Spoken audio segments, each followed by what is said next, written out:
All right. Great to be back again. Just finished practice number 9. So the progress that we're making today. Got into a little bit more situational work, some 2-minute offense stuff, coming off a scrimmage that we had last Saturday, and then we'll practice Thursday and then right into another scrimmage on Saturday as well. So before I get going on too much football stuff, sorry. I left you. Before we get going on too much football stuff, obviously, huge congratulations to Coach Staley and her team. What a awesome event to be a part of at the Final Four. Love getting to go up there. Emily and my wife and I did. So great to be able to see so many Gamecocks up there and watch them finish off what they've done this season. What a remarkable year to replace what they had to replace and go undefeated. Get every team's best shot every single game and just finish like they did. So happy for them. It's a great group of young ladies on that team that I've enjoyed getting to know. And as I've said before, fortunate to have Dawn as a colleague here at Carolina. And congratulations, too, with our women's golf team with Hannah Darling and Louise Ridquist last weekend as well.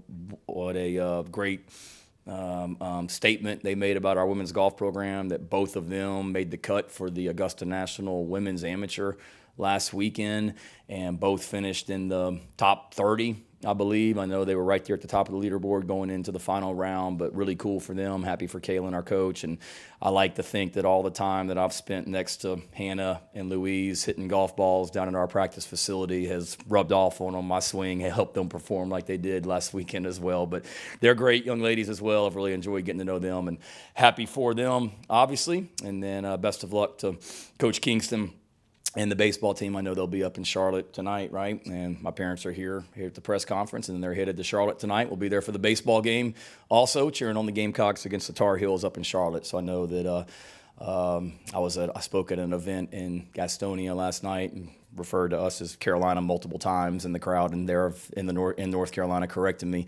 But it'll be a great battle of the Carolinas tonight up in Charlotte also. So best of luck to Coach and his team. Questions?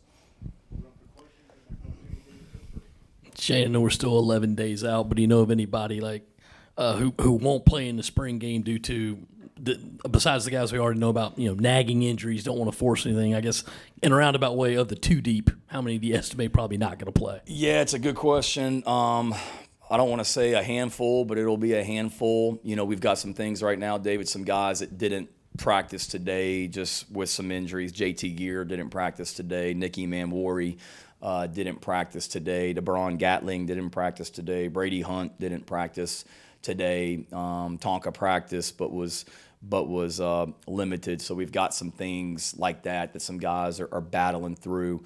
We meet as a staff at 4 o'clock. I'll have a better idea then. Again, none of those are significant and long-term at all. JT's may be a little bit longer term than those other ones, but it's nothing serious. He may be back at practice on Thursday. He was seeing a doctor today about an injury that happened on Saturday, but it won't be anything super long term. So to answer your question, I'll have a better idea this afternoon, but hopefully we'll have as full a group as possible. And then there's nobody that we're saying is healthy, but we're going to not play in the spring game. Everybody will play, and we want to make it competitive and have a great atmosphere out there next Saturday night. Shannon, I know you're probably tired of being asked this, but fan base obviously be very interested this past Saturday. Was there any type of separation in that quarterback room, and what were some of the pros you were able to take away from all the guys? Yeah, I don't know if there was a separation. I know I told Phil asked that last week, and I said that there may be, and there maybe was in some ways. It was kind of tough. I thought all the quarterbacks did a great job of protecting the football. There were no turnovers at all in the scrimmage, which is rare in any scrimmage. There was a ball that Judge Collier made a great play and knocked the ball out on a fumble that Mazio Bennett was hustling and fell on the ball and got the ball back for the offense. But the offense didn't turn the ball over, which was great. Now, as a head coach, you don't like it because the defense didn't create takeaways. But I thought all those guys did some really good things. Lenoris, when he was in there, made a couple nice throws as well downfield. I thought Robbie Ashford did a good job of just pocket presence and stepping up in the pocket and making throws. Dante Reno got in there and had really did some good stuff in practice on Thursday after I saw you guys last week, and did some stuff in the scrimmage. Davis Bevel as well. And then Luke worked some at quarterback. So to answer your question, not a lot of separation where I can come in here right now and say this guy's 1, this guy's 2, this guy's 3, and away we go. We're still competing, and those guys continue to make each other better. And this today was a big day, and Thursday will be a big day, and then Saturday will be our last scrimmage before the spring game, and that'll be a big day also. But I like the progress that they're all making, and I, if you ask, okay, who made a jump? I thought Robbie Ashford made some nice throws and did some good stuff, but again, they're all just kind of continuing to learn everything from a mental standpoint, and trying to get the game to slow down for them out there. Nice to see you again, Shane. You Nice mentioned to see you, Alan. Yeah, you mentioned last week that you weren't sure if the quarterbacks were going to be live in the scrimmage. Did that end up happening? And if it was, what was your assessment of the offensive line performances if the quarterbacks were live to get hit? The quarterbacks were live. We didn't do the entire scrimmage live. I think we ended up getting, we did a little bit of extra 7-on-7 work. I think true like scrimmage work, we got around 60 plays, and then some other stuff that was more like 7-on-7 where it was scrimmage, but we weren't tackling. It was more working on the passing game and stuff. So as far as the about a third of the scrimmage, the quarterbacks were live, and that was all of them. Kind of what you thought when they got hit, which they needed to. I don't like them to, but they needed to, just to understand they can't sit back in the pocket all day and not get hit at this level. They got to understand when they have to get rid of the ball and when they're protected or not. So you don't like them getting hit. So that goes back to, the guys around them from a protection standpoint, which they got hit a couple times, so the protection wasn't good enough. And sometimes y'all have heard me say that's the back, sometimes that's the tight end, sometimes that's the receivers not doing what they're supposed to do. So being able to get that corrected. But then there were a couple situations where guys scrambled out of there, and you saw what they could do with their feet. Lenoris had a run where he scrambled and stepped up in the pocket and ran for an explosive run. Robbie had one where he got out on the perimeter and kind of showed what he can do. So I think we've got some athletic quarterbacks, and they can make plays with their feet, and that's why we went back and forth on whether or not to make them live, and that's why we did. Thought it would be good for the defense to know that being able to finish on the guys and tackle, and then for the quarterbacks to understand the plays they can make with their feet and when to get rid of the ball as well. But it was good for both sides, and both sides liked it without a doubt. Hey, Shane, I wanted to ask about the receiving room. What have you seen out of them after that first scrimmage, particularly with these tight ends that you guys have been working with, since they're a little bit more experienced than some of the rest of the receiver room in terms of how you guys run your playbook? Yeah, I think both those groups, tight ends and receivers, are doing a good job of kind of complementing each other. And there may be a day where it's a little bit more 2 tight end personnel groupings. It might be a day where it might be a little bit more 1 tight end, 3 receiver personnel groupings, and being able to get all those guys in different positions to see what they can do.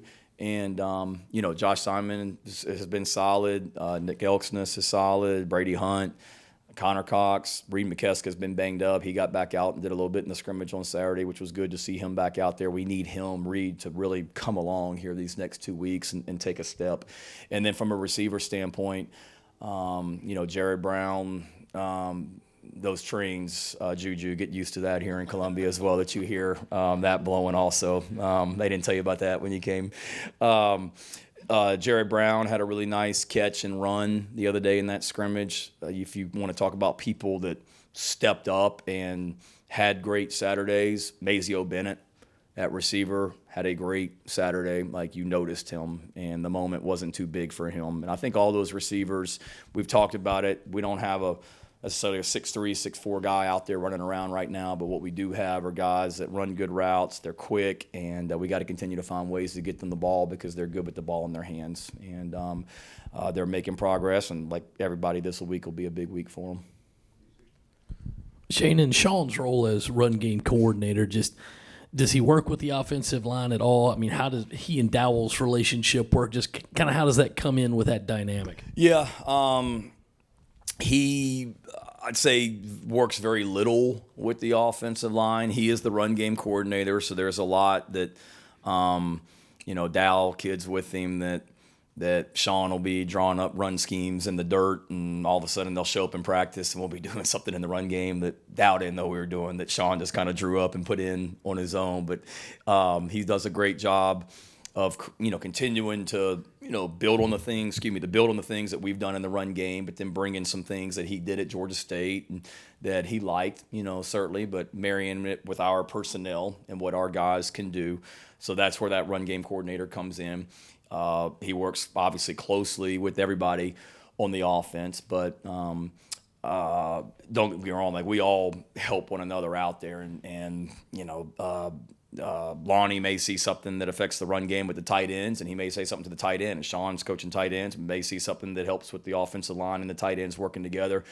So everybody, we're all on the same team right there. But Sean spends the bulk of his time with the tight ends and coaches them in practice, and certainly is there to it's been a great relationship. He and Lonnie and he and Dow working with one another and bouncing ideas off of each other. And certainly I know that O-line is his passion, but he's been very passionate about coaching those tight ends also. You mentioned Judge a little while ago. What's the progress? How have you seen him progress from year 1 to year 2 so far? And from that other corner spot opposite of Fortune, what'd you see from them in the scrimmage? Yeah, Judge I think's done really well.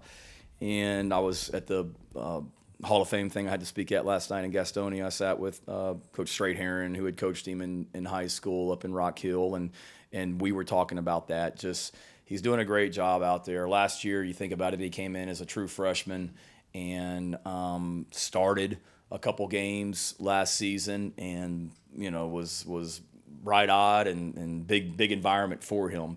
I think the game slowed down for him in a lot of ways. He's really attacked the weight room. He's got great length, as we've talked about before. Like, it's those arms obviously are God-given and a freakish thing that he has because he has so much length.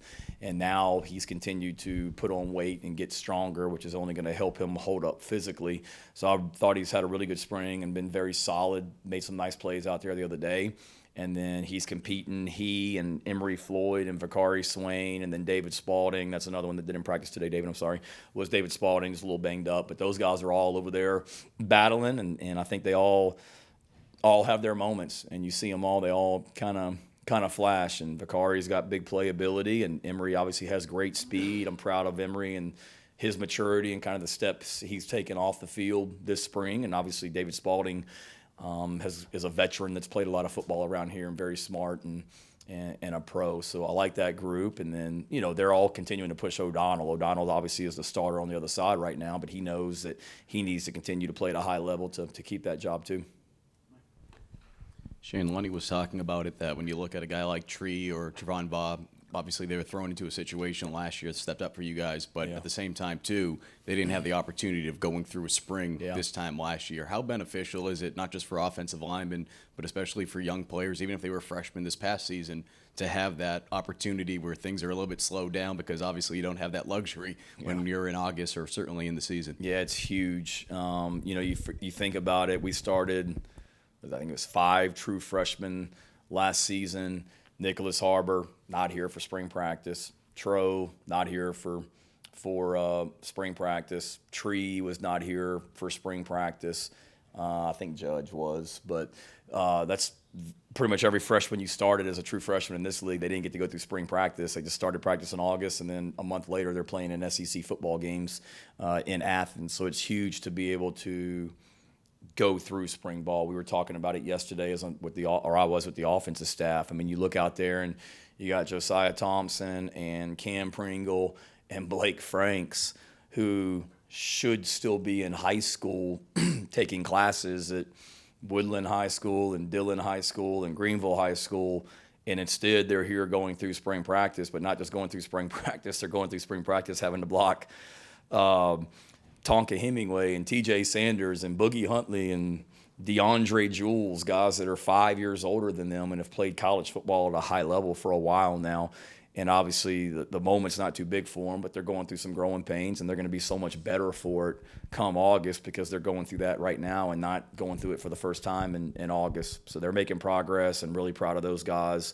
We've talked about it in here. It's just so beneficial that of all the scholarship guys that we signed, everyone's here right now except for Matthew Fuller, Jalua Solomon and Michael Smith, 3 guys, and that's it. Every other freshman's going through spring ball, which is huge for us, being able to practice the way we want to from an organizational standpoint, but then those guys getting that experience in order to be ready to go this season. Kind of going off David's question, but with all the injuries at running back right now, how much running work were you able to get into the scrimmage, and did any other position slide into running back like you've done in the past? No. No other position right now, maybe in time for sure. I just mentioned wanting to get those receivers involved and getting the ball in their hands. So, like we've done in the past, we'll be creative with how we do that going forward. But no, not really. Braswell was back on Saturday, so DJ was able to scrimmage, which was great for him. Oscar was out there as well. Obviously, Juju didn't, and Rocket didn't, but Jawarm was out there, so we were able to get those guys work and didn't say, okay, we're not going to do this because we're banged up at the running back position. We, called runs like we always do, called passes like we always do, and all those guys, certainly flashed at times. There was some reporting after the scrimmage that the offensive line really struggled. Just wanted to get your take on the overall play, and also report today that Jackson Hughes is departing. Just want to see if you can confirm. Yeah. Reporting from the scrimmage. I didn't know the scrimmage was open, so I don't know who would be reporting from the scrimmage. I think there's a lot of times, I think we all had our moments, and it's spring scrimmage number one. And defenses everywhere that I've ever coached should be a little bit ahead of offenses, particularly in the springtime. If you don't, I think it probably doesn't bode well for your defense. I was part of a lot of scrimmages with my dad at Virginia Tech where I walked off the practice field wondering if the offense was going to be able to score a touchdown the entire season, much less, win a football game, because the defense was really, really good. And our defense was really, really good the other day. And was the offensive line what we wanted? No, but I'd say as an offense overall, it wasn't what we wanted, and we could certainly be better. But also the offense sat in there next door yesterday in their offensive meeting and went through every play from the scrimmage. And, it's as always on offense, defensively you can have 11 guys flying to the ball and 2 guys do something wrong and it's okay. The other 9 make up for it and it's a okay play. Offensively, you can have 10 guys doing everything right and 1 guy takes the wrong step or runs a route at the wrong depth and a bad play, So everybody on offense, defense, special teams, we can all be better. It wasn't what we wanted, but I didn't walk out of there saying, oh, my God, we got problems up front by any stretch of the imagination. They're going against a pretty good defensive front right now, I think, too, as well. And, yes, Jackson decided to transfer. He called me on Sunday, actually, when I was in Cleveland. He called me, and we talked when I was at the game right before tip-off. He was a walk-on here. He came from Charlotte, and obviously he's battled injuries since he's been here, was still paying his own way. He wasn't on a scholarship. He's not healthy right now, and I think he wanted to just go somewhere and have a chance to get a scholarship going into his last year and not have to worry about paying his own way and get healthy. So that's what he's going to look to do, and he was fantastic for us. I mean, that's a situation where guy came in from Charlotte, got here in the summertime, and he's out. I think he started against UNC, if I'm not mistaken, and he got here in June or July and whatnot. So he's played some good football for us last year, hoping he can get healthy and hopefully he'll be able to find a home where somebody will give him a scholarship because he's a talented offensive tackle and athletic and a great kid, and wish him well. Shane, at this point, do you know of anybody else who's expressed an interest to transfer? And do you expect any, just numbers-wise, for anybody to leave after the spring game? I don't. Hope not.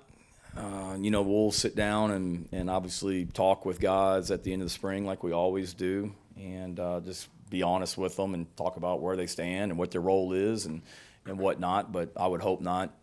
Portal opens, the 16th, I think, so next week.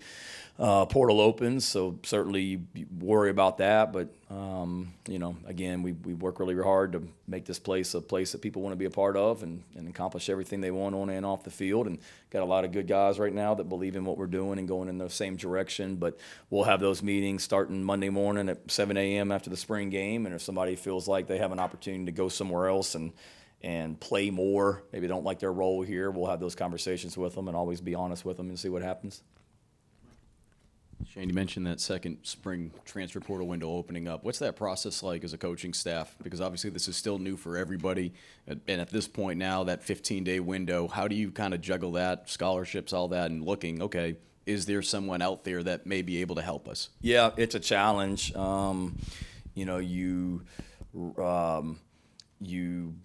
It's a challenge. I mean, we still have spring practice going on. Our guys are finishing up exams right after the spring game. You've got your own roster to worry about. You're having individual meetings as well, and want everybody that's on our roster to come back and continue the work that they've put in since January. But you look at what's out there, and if there's a situation the guy fits what we want, what we're about, and can make our team better, that's my job as the head coach to bring in people that can help us after spring practice, like we did last season with JT Gear. Came in after spring practice and did some really good things for us last year, and will continue to. But it's tough as a coach because you truly don't know. You're going through spring ball right now, but you truly don't know who your team is going to be until the middle of May. And I say that like the portal closes on April 30th, but if there's somebody in the portal that we decide to bring in, then you're going to bring them in on a visit in May. And then finally, okay, you get to the first, second week of May, all right, this is the 2024 Gamecock football team. And that's a challenge as well. It's kind of a lot like a NFL team that's going through off-season program, OTAs, mini camps. They don't really know who's going to be on the New England Patriots until training camp's over type thing. And we're fortunate we don't have to wait right before the first game to know that. We wait till the middle of May, but that's a challenge as a coach, but part of it. And you're right, we're all learning and going through it the first time and trying to figure out the best way to maximize the situation for your particular team. Okay. Good to see you guys that have been gone. Welcome back. Have a great week.